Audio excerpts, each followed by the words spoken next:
Olá, estamos na lição 13, esse é o vídeo 4 da lição 13, o nosso boost, a nossa melhora aí em vocabulário e em pronúncia.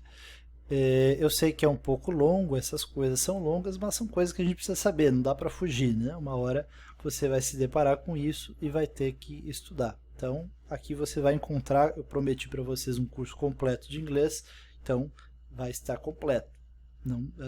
Não prometi que vai ser tão divertido, mas vai ser um curso completo, vocês podem ter certeza. Vai ter toda a estrutura do inglês, todas as palavrinhas que vocês precisam para formar bem uma frase e como fazer isso.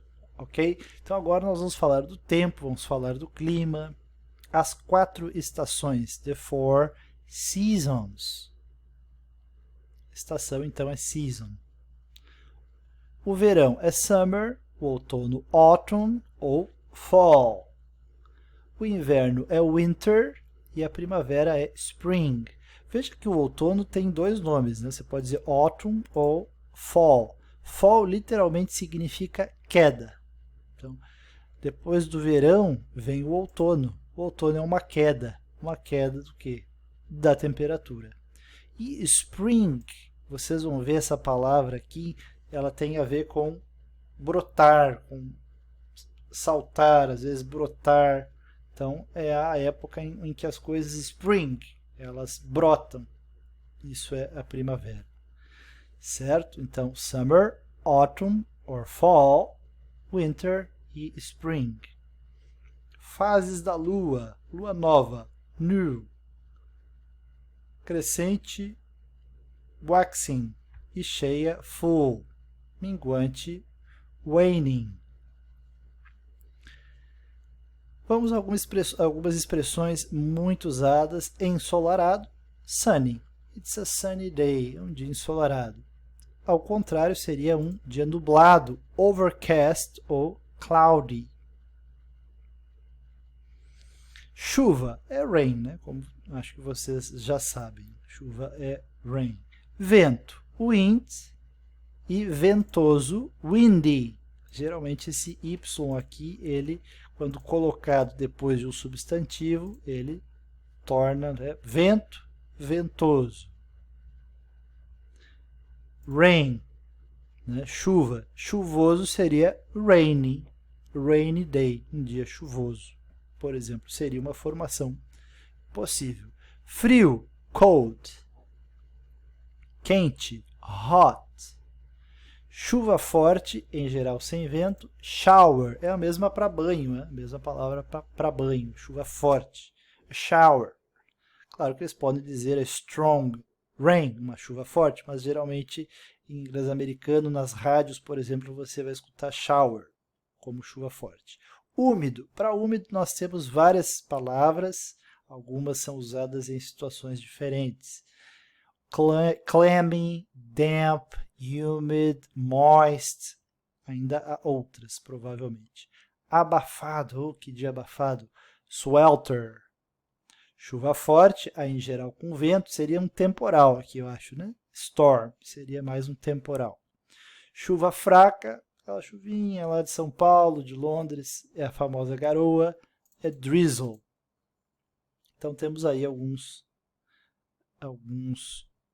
palavrinhas para tempo e para o clima.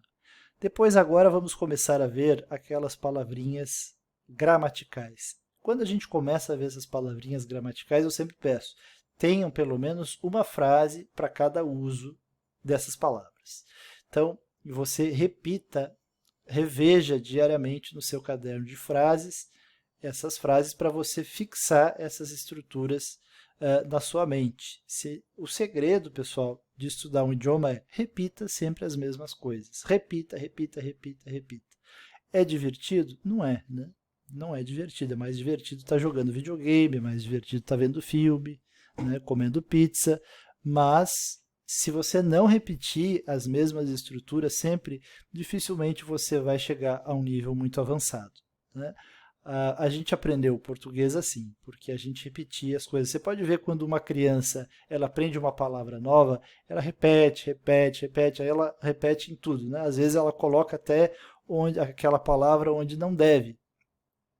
Por quê? Porque essa é a maneira natural da gente guardar uma palavra. Então, você tem que reproduzir isso no estudo de uma língua depois de adulto. Só que, é claro, aí fica um pouquinho chato, um pouquinho maçante, né? Porque nós já não temos mais todo o tempo que nós tínhamos quando éramos criança. A gente tem pressa, né? Mas, infelizmente, algumas coisas tomam o seu tempo. Bom, vamos lá. Então, a palavrinha for, ela tem vários sentidos. Vamos ver. Alguns eu acho que até a gente já viu, né? Um sentido de for é o mesmo, sendo um sinônimo de to, que seria para. Então, por exemplo, se eu digo assim, para você, qual o melhor país para morar? For you, which is the best country to live? Eu poderia dizer isso usando um to. To you, which is the best country to live? Então, nesse caso aqui, for é sinônimo de to, para. Nós temos um outro caso em que for pode ser um sinônimo de because. E nesse caso, a gente traduz como pois ou como porque, né? Uma frase, eu gosto do Brasil, pois o Brasil é um país quente. Ou eu gosto do Brasil porque o Brasil é um país quente. Eu poderia dizer, então, das duas maneiras em inglês. I like Brazil, for Brazil is a hot country. I like Brazil because Brazil is a hot country. As duas coisas, nesse caso, seriam sinônimas. Uma outra frase, uma outra situação. O for significando por, nesse sentido que tem na frase ela dormiu por 10 horas. She slept for 10 hours. Ou nessa outra frase aqui. Por mim, nós podemos comer churrasco. For me, we can eat barbecue. Então, veja, temos 3 usos aí de for, 3 sentidos diferentes. Vamos ver about. About é sobre, a respeito de. Então, uma frase como eles estão falando sobre empregos. They are talking about jobs. Nesse caso, existem algumas palavras que podem ser sinônimas de about em situações informais. Então, existem algumas palavras que também podem significar sobre ou a respeito de. Então, para conservar essa frase que nós vimos aqui como exemplo, eles estão falando sobre empregos, nós poderíamos dizer, nesse caso, they are talking about jobs. They are talking over jobs. They are talking on jobs. Seria a mesma coisa, né? Simplesmente que essas duas últimas aqui seriam mais informais, mais casuais, mais informais do que about, certo? Mas também não esqueça que on e over tem muitos outros significados e não é só sobre, né? Tudo depende da situação. Agora, existe um segundo caso, um segundo sentido de about que não é tão comum. E ele se aproxima do sentido assim de quase. Por exemplo, né, numa expressão, numa frase, a bateria do meu celular está quase acabando. Provavelmente um nativo diria da seguinte maneira: My cell phone's battery is about to die. Literalmente, isso seria a bateria do meu telefone está quase para morrer.